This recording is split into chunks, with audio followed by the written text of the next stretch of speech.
All right, are we in? We're in. All right, cool. What's up, guys? Welcome back to the channel, and welcome back to the third episode of Get Weird with Beard. Right? Crazy. I don't know why I didn't think about it sooner. That actually checks out a lot better because I'm weird and I got a beard and we're going to get weird. Right? Right? Unfortunately, the title has nothing to do with powerlifting, but hey, we'll get there, right? So, this episode's going to be really fun. I'm actually very excited for this one just because it has to do more so with content, and I'm not going to sit here and claim that I am, some big content creator. My following is, I would say, decent at best, but there are a lot of other bigger creators that are out there. But I wanted to provide insight for a lot of people who are trying to get into it. And or at least three of the reasons why most people will quit very early on before they get to that level that they're looking for, right? So, full transparency, on Instagram, I think I'm at 27K, close to 28, right? We're going to get there pretty soon. TikTok, we're at 15K, and then the YouTube channel is at where it's at now. I think it's like, as of right now, currently 340, somewhere around there, which is really cool. I'm very grateful because at one point it was like 0, and then 50, then 100, and then slowly but surely we're getting there. So I'm really, really hoping that we can get to 1,000 very, very soon. But this is only going to happen if I really stick to it and push myself to get to that point. So a lot more long form content is going to be coming. And with that being said, right, like this goes directly into the whole why people will begin to quit. And there's always the three categories that I've seen for a lot of people as to why they'll fall off very quickly. So we'll get right into it, right? So the first reason is comparison. A lot of people will compare themselves to others who have been in the game for a long time, right? Like you get into the whatever social media platform you want, Instagram, TikTok, even YouTube. And the reason why you want to start is because you have people, or you follow people that make very similar content to you, or the kind of content you want to make. So you're thinking to yourself, I can do it too, which you absolutely can. But you also can't compare the content you're making right now to someone who has been doing it a lot longer than you.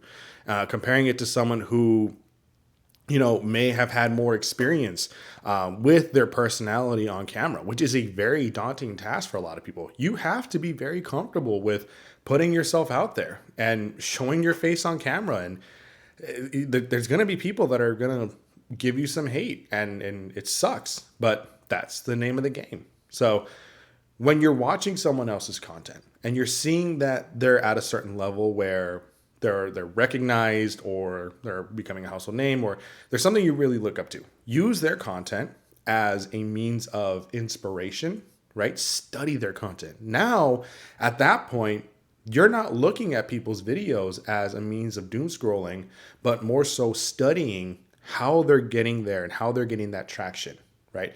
Now, there are some instances where people get very lucky. And this is something that I tried to get people to understand. There are some people that are just like, they get that one really big hit video, they go viral, but pay very close attention to what happens after they go viral. Are they able to take that viral video and all the attention it gets and move forward with it? Are they able to create a brand off of it?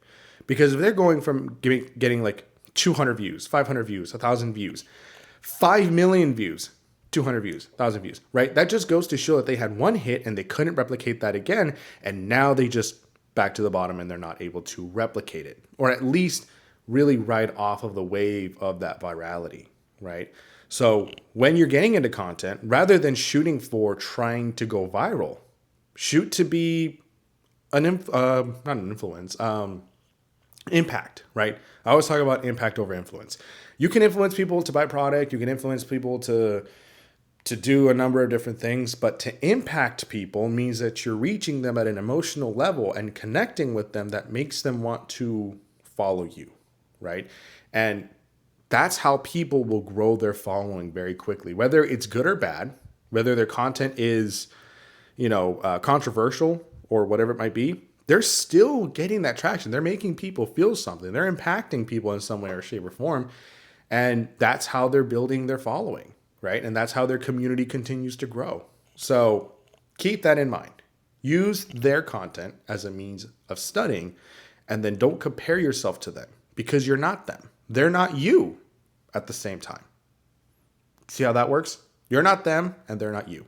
So watch their videos, learn, get better, because eventually you'll be up there with them if you continue to move forward. Okay. So going into the reason number two why most people will drop off is they don't see that immediate monetary success or that lucrative success that other influencers, right? Back to the whole comparison thing, but more so on the monetary side. If you're trying to make content creation something that can become a residual income or even bigger, paying all of your bills, right?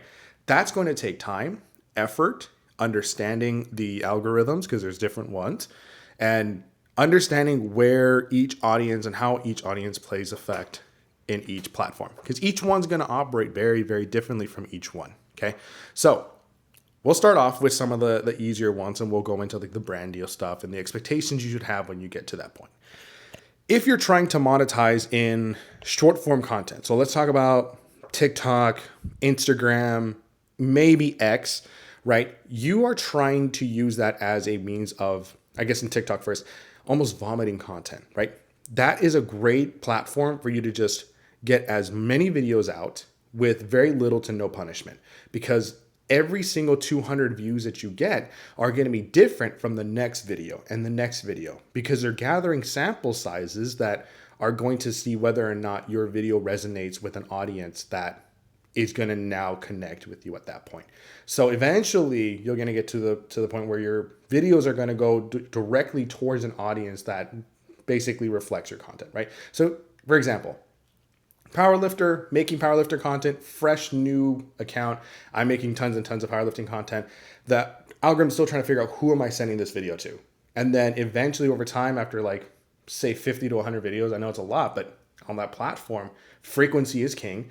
And then it's going to be like, okay, cool. Now I know powerlifter making powerlifting videos, send it to other powerlifters.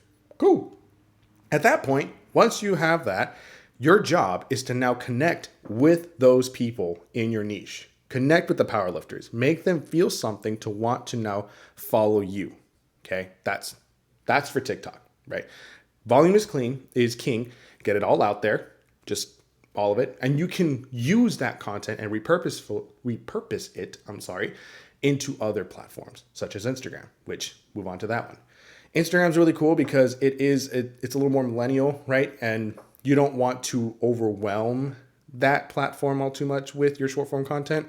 You actually want to be a little more concise and maybe even schedule your content out because you don't want to overwhelm people. I get it all the time with my content. I'm very, not just consistent, but I can be annoying with how much I post. But I promise you, volume is also king, but frequency is also very important, right? Posting very, very frequently.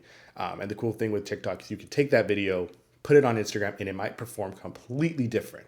I've had it happen so many times where a video that gets 500 views on one gets 50K views on another. It's a win-win regardless, right? I don't have to make a new video. I'm just repurposing it. And now that audience likes it. And now that video is taking off. Okay, cool. X, I don't really use it all that often, but it's another platform that you could definitely use as well. Threads is another one, right?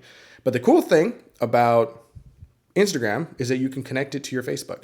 Now, Facebook's another one where it's a dice roll, right? It's a big gamble where a lot of people say that they have made tons and tons of money off of Facebook, which is really cool, but they have to be selected to do so. And even then, the amount that they get paid is a little bit different. Again, I'm not really too sure how Facebook does their stuff, but it's apparently a lot more lucrative than the other two. Okay, so, and again, makes it like very easy. Connect the Instagram and Facebook. Once you post on one, it automatically posts on another. Cool. You don't have to think about it anymore. Ain't that cool? Unless you want to go on there and look at the hate comments, because apparently Facebook just has a very, very interesting community of people. So yeah, it's a dice roll, but definitely very lucrative because at least then you have a third platform to continue to grow on, which a lot of content creators do, which something not a lot of people will tell you is just get it all out there. As many platforms as you can. So those are the main three, right? Or main four if you count X.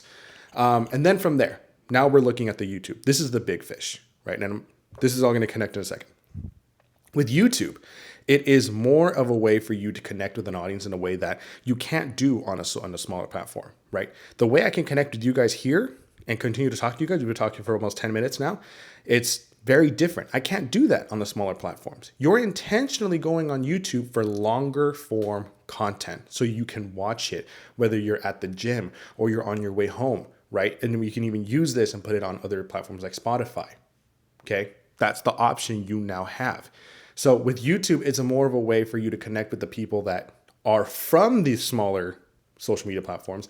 And now as that continues to grow, you have an opportunity to grow to the point where you can monetize there. This is the big fish. Okay. Now, how do these small ones connect to YouTube? You funnel it, you use them as funnels into that. Boom. Right? You grow, funnel, boop, and you're good from there. Okay. That's one way. Here's another way. Another way, and this is very important. When you are creating content, your goal should not just be to monetize. This is just a small fraction of where that monetization comes from. What people won't tell you is that you need to create a personal brand behind your content. Who are you and what can you do for others that you can become lucrative off of it? And this is why it's very important for a lot of people to not quit their 9-to-5s, because you still need to fund your content one way or another. If you are not self-funding it one way by like creating a business on your own, then you need another source of income in order to make sure that you don't have to stress about it. And then eventually, when you create that personal brand, whatever that might be, then you can kind of start straying away and stuff like that. That's the whole part of entrepreneurship that can be very annoying, but it's the stuff that no one tells you. Okay. So from there, when you are developing your personal brand, understand that you have to have a service or product or something people are going to want to support. Don't think about buy, think about support. How do people want to support you? Okay. For instance, I'm a coach. I was a coach before I became a content creator. So because of my coaching business, I've been able to fund my content, which I'm very, very grateful for. I love my clients. I love powerlifting. I love coaching in the sport. And this has been my living, or how I've been making my living for a long time. That's my personal brand. Okay. Everything else outside of that is just the way content is and being able to continue to grow that and going into the brand deal stuff. Now, here's the thing. I'm going to show my beginner status in a lot of this content stuff. I do not understand fully how brand deals 100% work. I have been trying to research it, but it is very important for you to understand that you have to build a resume for that as well. Okay. Two things. Number one, most bigger companies have the money to pay you a lot more. And a lot of people won't tell you that. This is the truth. Okay.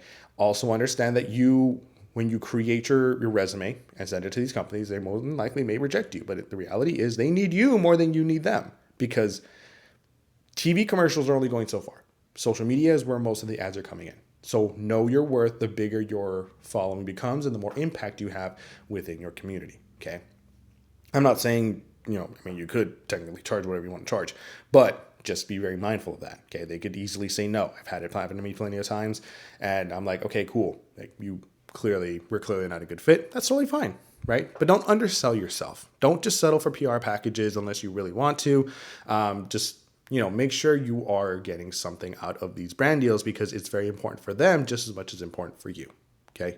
The other thing is like these sponsorships or your discount code. Understand that the smaller creator compared to the bigger one is oftentimes not going to have their code used as much unless you're very impactful within your niche. Right. So within powerlifting, for example, I'm not one of the bigger creators out there. I would say Russell Orey is probably one of the best examples of this. He has probably one of the biggest influences on social media within powerlifting, and which is really awesome. But this just goes to show that personality is what people will go to support more so than someone like myself at 27,000. Okay. That's just the way it works. It's just business. It's just how numbers work. It's not a big deal. But as you continue to grow and people start to know who you are, people will want to support you. Okay. So how does this all make sense in the second reason why people leave? Because people don't have the patience to get there. They're not willing to go through the sucky portion of making hundreds of videos that don't get traction to be able to get to that point. You don't have the patience to push into becoming a beginner to mediocre to intermediate to maybe you get to that point, right? And that's a maybe, that's a fat maybe. And no one's willing to get to that point, because this part right here in the very beginning is very difficult. It's very easy to give up because it's like, I'm not making money off of this. Why am I going to keep doing this if I'm not making any money? Well, because you wanted to. You know that there's an end goal. But if your only goal is to make money off social media, you're going to fail and burn out very quickly. Being a content creator is not about money. It is a result of you connecting with people and people wanting to support you because of your content. If you can understand that, where you're dealing with people on an emotional level, then that's how you will succeed, because you're trying to make an impact in your specific niche. My job as a powerlifting content creator is to impact the sport of powerlifting in the best way that I can. And sometimes there's a little bit of pushback. I've gotten plenty of pushback from my perspectives of the sport, and I will do that until I no longer make content or I no longer compete in powerlifting. But even when I don't compete, I'm still going to be that annoying voice and that bearded face that people are going to look at. Okay. Powerlifting got me into this position, and it's only right that I do right by it. So yeah, be patient and work hard. I can't make that any simple. You have the blueprint right in front of you. I don't think there's another person out there that would lay all of that out for you in a 16-minute video, which we're going to keep going, right? This is probably my longest yapping video so far, because we still have to hit the third one. The third reason why people will stop making content is because they claim they don't have time. I can tell you right now, you have time. Especially if you watch this video all the way to 16 minutes, you had 16 minutes to make 5 videos, probably more, right? For the most part, people will spend more time doom scrolling than they would actually considering the fact of making content. And I know for a lot of people, they think, well, I have kids, I have a job, I have this, I have that. Well, guess what? Then you don't want to be a content creator. And that's okay. Not everyone needs to be one. That's all right. But if you are trying to really take it seriously, even if you want to be a casual content creator and you're just trying to, grow a micro following and build a small business and stuff like that and have some residual income, you still have to dedicate time to it. It's still a skill you have to learn, right? Because people don't want to go through, again, the whole making 100 videos and having them all suck, because you can't deal with that. And you're like, I made these videos with heart and soul. 100%, I know you did. But if you're not willing to fix the things that you messed up in those 100 videos, then the next 100 are going to be basically a replication of the first 100. And you're going to get the same result. If you're not willing to adapt and grow, then your content will continue to look the same every single time, and you will not get better, and people are not going to want to engage with your content or follow along with your growth because you keep doing the same things over and over and over again. Okay. And sometimes it's not even the subject matter. Sometimes it's the lighting. Sometimes it's just the way you speak. It's really difficult. This is really hard. I've been speaking for almost 18 minutes now, and this is very hard for me. But this came from years of getting used to this and years of being able to just be like, just get this bearded guy to shut up at this point. Okay. But you do have the time. You just have to make it. Like anything else, working out, meal prepping, make time for yourself, whatever the case may be. We may not all have the same 24 hours in the day, but we will prioritize the things that mean the most of us within those 24 hours, right? We're all human. We all have priorities. And if being a content creator is one of them for you, then you're going to have to make the time. So here's the thing. A lot of people wonder, well, then what do I make within the time frame that I have? Very simple. I usually go with very simple videos. If you've ever seen some of my smaller social media platforms like TikTok and Instagram, I do a lot of talking head videos, which a lot of people aren't really not accustomed to, but don't really like to do because they don't want their face on camera, which I get it, right? Eventually you will have to get to that point where you are going to be comfortable with it. But talking head videos are great, right? 15 to 30 seconds. Say what you got to say about a topic and something you really care about. That's the thing. It has to be something you care about. It can't just be something random like, oh, today I had a sandwich and it was a good sandwich. Sometimes that works. If you want your content to be about food and sandwiches, go for it, right? But if you're someone who is an accountant and you really, really love anime and you want your content about animes that you've watched or animes you want to get into, then that's where your passion has to come out. Talk about anime. Make it separate from accounting. And then if you want to make a page about accounting, right, because you have a skill in it, you can make another page talking about that. So now you have 2 pages that are operating about 2 different passions that you have, one being your career and one being an interest. And that career one is going to allow you to reach as many people as you can. They may have questions about your expertise because not everyone knows everything. You have a very specific set of skills that other people don't. So being able to share that knowledge with people, even if it's a little bit, can go a very, very long way. right? I don't know everything about powerlifting. I know what I know. I know what my coaches taught me. I know what other coaching friends have taught me. And I know what I've experienced within the last 10 years. But I don't know everything. And I want to continue to learn so I can share it with you guys. That's why I'm making this long video about content, because a lot of people have these questions. And I hate seeing a lot of my friends get into content and then they stop because they got caught up in one of these 3 different categories. Okay. So if you're trying to make content, you have the time. You're going to have to be patient and you cannot compare yourself to other people. This is a very long road and there's going to be some people that are going to blow up very quickly. You are going to grow at your pace. You may even be one video away from changing your entire life, but that's only going to happen if you give yourself an opportunity to do it. So yeah, guys, that's the video. That's today's video. 21 minutes of me yapping about making content and why people quit. So I really hope you guys are enjoying these videos. I enjoy really making them. I have a bunch more ideas as to what I want to do other videos on, like these, Get Weird with Beard. Make it kind of like a mini podcast type of thing and just kind of sit and yap with you guys. And we'll see where it goes. Okay. So hopefully you guys get something out of this. I love you guys so much. As always, like, comment, subscribe, and I'll see you guys in the next video. And as always, hit those PRs and I will see you on the platform.